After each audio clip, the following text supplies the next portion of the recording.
They were the picture of American perfection. The Winthrop family, old money, political legacy, and a reputation polished to blinding shine. From their Connecticut estate to the halls of Washington, their name meant power. But power has a price. And when the heir to that empire, Julian Winthrop, began to spiral, the family's secrets couldn't stay buried forever. Beat pause. This is the story of a dynasty built on prestige, and destroyed by pride. Julian Winthrop had everything money could buy, and nothing he truly wanted. At 30, he was the face of luxury tabloids, yachts in the Mediterranean, penthouse parties in New York, and scandals that disappeared overnight. His father, Senator Charles Winthrop, made every problem vanish, a quiet call here, a campaign donation there. But even a senator can't rewrite the truth forever. Charles, sternly you're a Winthrop, Julian. That name means something. Julian, grinning it means we always get away with it, doesn't it? Slow fade, music shifts darker. No one knew then how true that line would become, until it stopped being true. Enter Eva Morales, an investigative journalist with a spine of steel. Smart. Principled. And, dangerously, in love with Julian.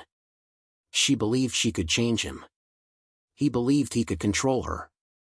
Late one night, Eva found something she wasn't supposed to, an email chain between Julian's offshore contacts and a shell company tied to his father's campaign fund. Millions of dollars were moving, illegally. Eva, whispering, reading wire transfer. Zurich, campaign deposit?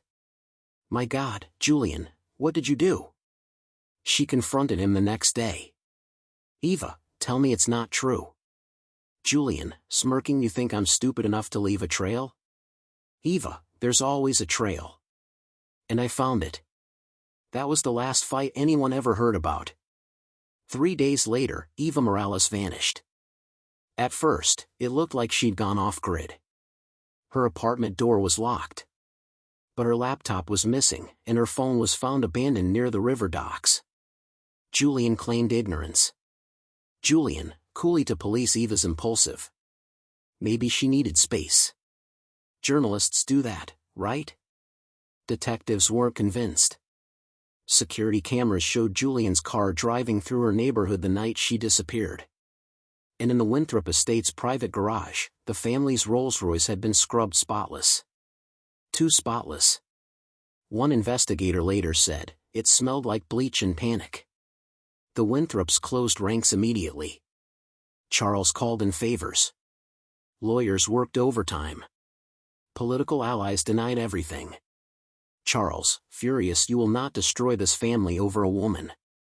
Julian, defensive, you think I'd kill her? You think I'm that reckless? Charles, I think you've forgotten who you are, and what we protect. But while they argued, investigators dug deeper, and what they found was bigger than a missing woman. There were offshore accounts. Laundered campaign funds. False donations. A corruption web that stretched from the Winthrops' estate to Capitol Hill. And right at the center, Julian's name. Music swells, heartbeats, tension. The walls were closing in. Then came Daniel Price, the family's driver for 2 decades. He'd been loyal, quiet, invisible. Until guilt ate him alive. He walked into the police station with trembling hands and a flash drive. Daniel, I can't sleep anymore. You need to see this. The drive contained photos, the inside of the Rolls-Royce trunk. Bloodstains. Fibers matching Eva's clothing. And time-stamped GPS data showing the car near the docks the night she disappeared. Detective, softly, why now, Daniel? Daniel, because she didn't deserve what happened. And because they think they're untouchable. The moment that evidence went public, the Winthrop Dynasty began to crumble. Television vans lined the courthouse for weeks. The fall of the Winthrops blared across every headline. Julian arrived in designer suits, still smirking for cameras. His father stood behind him, stone-faced, political smile fading. In the courtroom, prosecutors detailed every lie, every cover-up, every missing dollar. The tension was electric. Then came the recording, a voicemail leaked from the senator's office.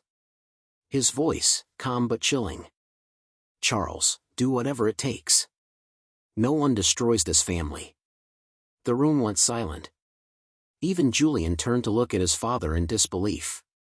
For the first time, the Winthrops couldn't control the story. After 7 days of deliberation, the jury returned. Guilty. On all counts, money laundering, obstruction, and second-degree murder. Julian Winthrop was sentenced to life in federal prison. His father resigned the next morning.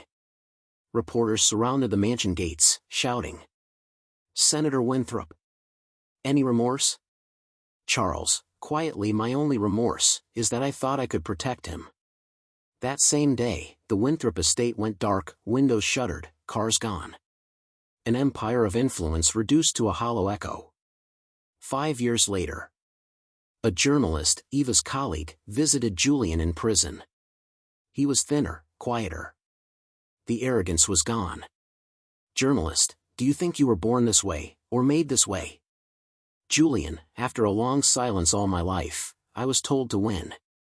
That our name meant we were better. But they never taught me what's right. Only what keeps you powerful." He leaned back, eyes distant. "Julian, I thought I could bury the truth. But it buried me." Soft piano returns, emotional tone. The reporter asked one last question. "Do you regret it?" Julian smiled faintly. "Regrets for people who still have something to lose." The Winthrop name once symbolized prestige. Now, it's a warning. The mansion stands empty, the grass overgrown, the marble halls silent. Only the echoes remain, of greed, pride, and power unchecked.